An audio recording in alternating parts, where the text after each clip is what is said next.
so and it wasn't presumably safe. there was threats coming in. Yes, so they arrested a person, and that person revealed some information that was very scary, and revealed that there are things going on that we don't even know. I'm lucky to have you here because you work for Iran International, and 2 weeks ago, the big story was something about your network having to leave the UK. I did an opening essay about it because it was so horrendous. The idea that an independent media organization has to leave a country that isn't Iran because of Iran. Do you have any update on this, or what is going on with this? There is not much that is shared with us. What I know as a journalist who is not even in London is that on February 18, everybody had to work from different places.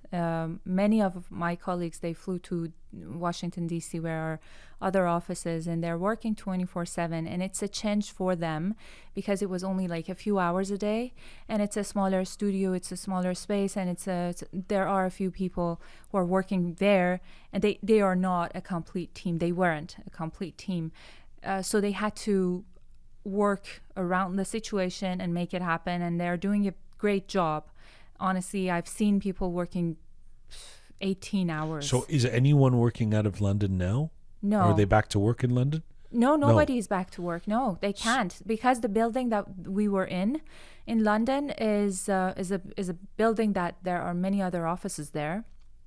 And the police was saying to us that if you are working here, you're not only endangering your lives, but endangering many people's lives, because it's a business park.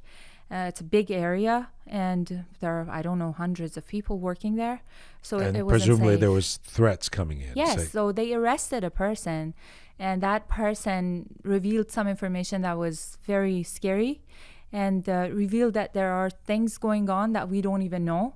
And not only me, none of our people, we don't know the details. Only our security manager knows it. And he's been in touch with the police in London, and they are offering a new studio for us that is in a separated area, that isn't a place that people go by. So the threats are minimal. And some of our team will operate from there, because honestly, the work our people are doing in DC is very tiring, and I really compliment them on what they're doing. I mean, I have to think that if you're going to work for Iran International in this moment, an entire network that has obviously declared its position is not favorable to the regime in Iran, that there's going to be implications to this kind of because it's a brutal regime, and that's its hallmark. That said, the reality is pretty scary. When I couldn't believe this. I don't even know if I've heard anything quite like this, that in a separate country, an entire network having to relocate.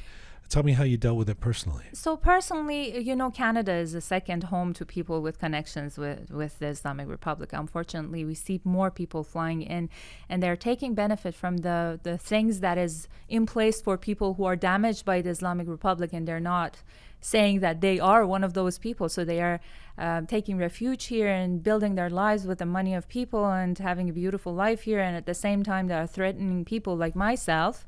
And I've been threatened, and I have been to the police. And to be honest with you, in some demonstrations that I expect many people to be there, I take my personal security person because I don't feel safe. And my network understands the risk for everybody, not only people in London. So this is something that is ongoing around the world, where we have our correspondents.